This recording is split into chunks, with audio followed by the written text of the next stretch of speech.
Võtsil ajal elas Hiinas üks vana mees, kellel oli näos hiiglaslik soolatüügas. Taat oli väga lõbus. Igal võimalusel tantsis ta nii, mis jaksas. Isegi metsa vahel kiskusid jalad tantsule. Kord, kui Taat mägedest puid raiumas oli, tõusis tugev torm. Taevas ilmusid tumedad pilved ja hakkas vihma kallama.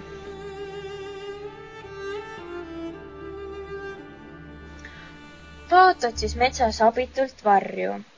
Korraga nägi ta ees ühte suurt puud, mis oli seest õõnes. Ta otsustas sinna sisse ronida. Taat jäi puu sisse magama.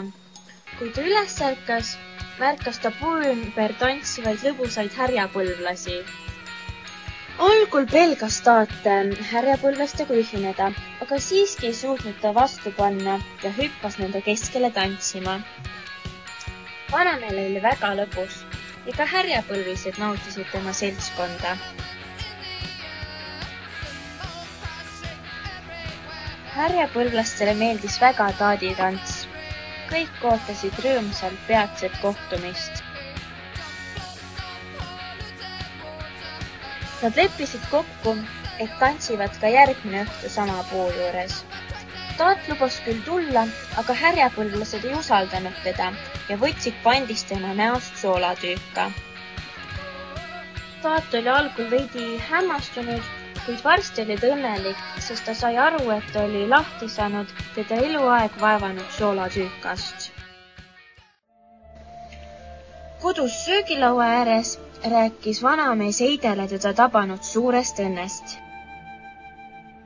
Kui nad olid mõnda aega rõõmsalt vestelnud, ilmus välja naabrimees, kellel oli samuti probleem näos oleva suure soolatüükaga.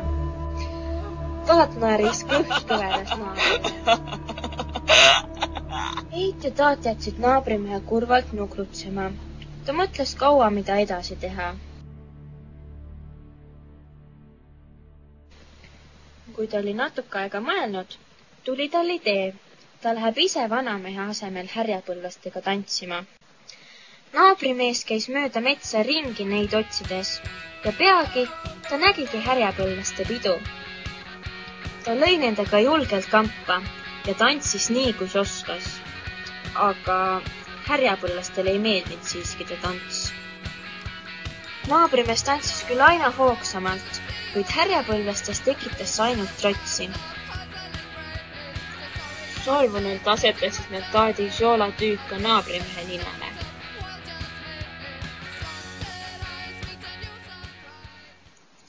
Ta ei suutnud uskuda oma ebaõnne. Tahtis ta ju vaid lahti saada oma soolatüükast, kuid nüüd ilutses ta näol 2 hiiglaslikku soolatüükast. Mees oli haletsenud ennast keset metsalagendikku kaua, kui järsku ilmus välja Jackie Chan, kes püüdis mõne löögiga purustada ta rõvedad soolatüükad. Ja Jackie Chan läks edasi uusi vastaseid alistama.